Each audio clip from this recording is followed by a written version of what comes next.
Fala, Crypto Traders, começando mais um vídeo aqui no canal e já de olho no Bitcoin bateu os nossos 40 mil dólares, é o que eu sempre digo, a paciência paga a conta, não adianta só você estudar o mercado, não adianta só você estudar técnicas e tudo mais se você não tiver o seu controle psicológico, se você não tiver a paciência. A gente ficou aguardando, né, a gente estava numa área que eu chamava de No Trade Zone, que é uma área que a gente não deveria operar, por quê? Porque o mercado estava incerto. A gente acabou rompendo para baixo, perdendo o fundo do movimento, que desencadeou a uma correção no tempo gráfico de um mês. E aí quando você está numa correção de um tempo gráfico de um mês, olha só, é o tempo gráfico de um mês buscando por uma base de preço. Tempo gráfico mensal buscando por uma base de preço, assim como a gente buscou lá nos 30 mil dólares. E o que tem em comum desse movimento de agora para o movimento anterior?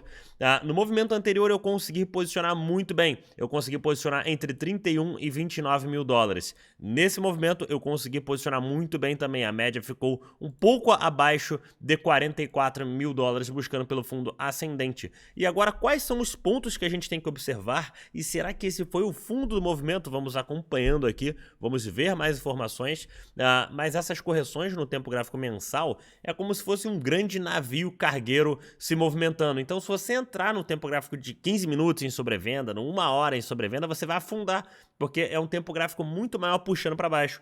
E aí no vídeo de ontem que a gente falou, né, a possibilidade de atingir os 40 mil e qual seria o ponto de compra, a gente falou que a partir de 47, 46, 45 ficaria bem interessante um ponto de compra para buscar essa base de preço.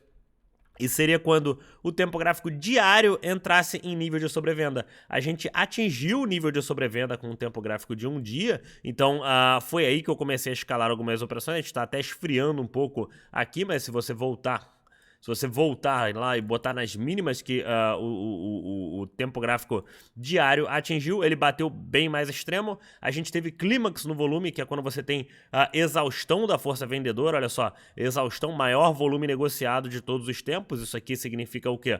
Muitas pessoas sendo liquidadas, muitas pessoas tomando stop, muitas pessoas desesperadas vendendo seus ativos a qualquer preço. E é um movimento muito semelhante do que aconteceu no mês passado. No mês passado a gente formou, se botar no semanal fica ainda mais nítido, a gente formou um movimento muito similar aonde tivemos clímax, pânico e isso tudo geram oportunidades. Eu prefiro operar diante de um mercado de queda do que operar diante de um mercado de euforia. O meu capital estava 100% parado, 100% de fora do Bitcoin esperando para alocar. Aloquei e agora vamos ver se esse é o fundo.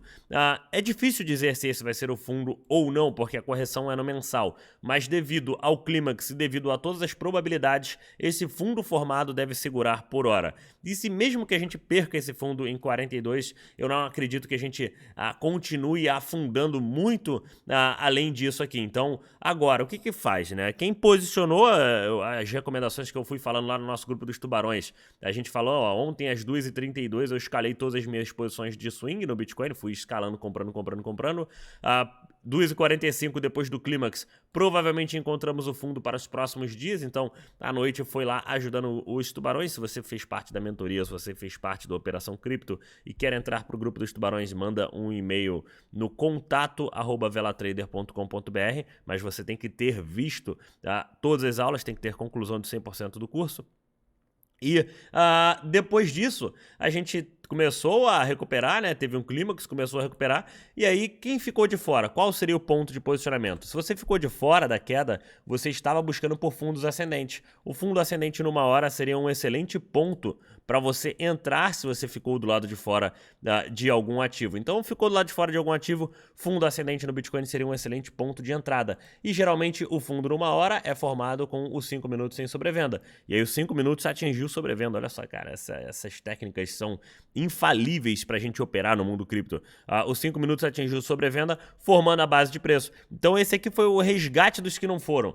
Quem não conseguiu pegar o fundo do movimento teve uma excelente oportunidade de entrar nos 5 minutos em sobrevenda. Cara, Diego, não entendo essas técnicas, eu quero aprender. É mais simples do que você imagina.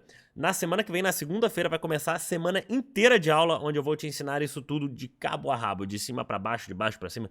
tudo que você precisa saber para operar no mundo cripto de forma eficiente e não ficar à mercê do mercado, à mercê do que as outras pessoas ficam falando de o mercado vai explodir, mas não é assim, a gente tem que fazer estudo de probabilidade. O link da semana tá aqui embaixo, é 100% gratuita, você vai aprender tudo de graça. Clica aqui no link, garanta a sua vaga, faça a sua inscrição, então você só vai conseguir ter acesso às aulas se você estiver dentro do grupo do WhatsApp. Então, estamos formando a base de preço numa hora, ideal agora que 46.100 segure no Bitcoin, a partir de agora a gente tem que segurar esse movimento, e esse movimento deixaria o Bitcoin 100% saudável nessa movimentação de preço, né? A gente só estava buscando uma base no mensal, lembrando que temos o topo histórico, a gente não vai sair daqui direto para o topo histórico agora. Vamos direto para o topo histórico daqui a pouco no semanal. Não, a maior probabilidade é de formar um topo descendente quando o semanal começar a ter um repique. E aí cabe ao quê? Cabe ao semanal esticar o máximo possível quando começar a subir para abrir espaço suficiente para formar uma base de preço contra a base anterior. Então, não vamos para topo histórico agora, é muito improvável que isso aconteça depois dessa toda a movimentação, mas daremos uma oportunidade de um swingzinho, de aproveitar uma movimentação toda de preço, e aí, para quem comprou, conforme o preço for subindo, vai realizando um pouco, realiza, vai realizando que aí o seu preço médio de compra cai, e você fica menos exposto ao mercado. Então, por hora, inside bars no tempo gráfico de 4 horas, ou seja, equilíbrio no 1 hora. 1 hora tem um fundo do movimento, topo, fundo ascendente, topo, a gente vai ficar apertando um pouquinho. Volume de negociação está baixo, precisava acelerar esse volume. Se perder os fundos, eu vou querer ser estopado para uma reentrada em um outro momento, só que estamos muito extremos nos tempos gráficos, a gente tem que ter um repique. Conforme o repique, eu libero capital. Eu preciso liberar capital, porque entrei quase 100% da minha posição.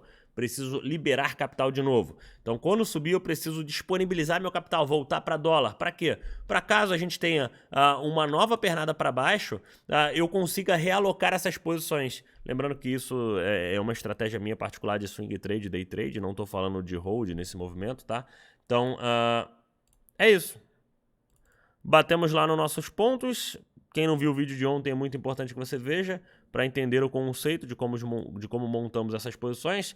Força compradora mais arisca está tentando agora, vai ficar aguardando pelo 4 horas fundo ascendente, né? Eventualmente a gente vai formar um topo, vir formar um fundo ascendente, e aí a força compradora, quem não entrou, vai tentar entrar no 4 horas em um fundo contra o fundo anterior, utilizando ele como stop. É isso que eu vejo para o Bitcoin. Daqui a pouco vou fazer um vídeo de altcoins. Comentem aqui as altcoins que vocês querem ver no próximo vídeo. Muito obrigado a todos. Tenham um excelente dia. E vamos ver o que acontece com o Bitcoin nos próximos capítulos.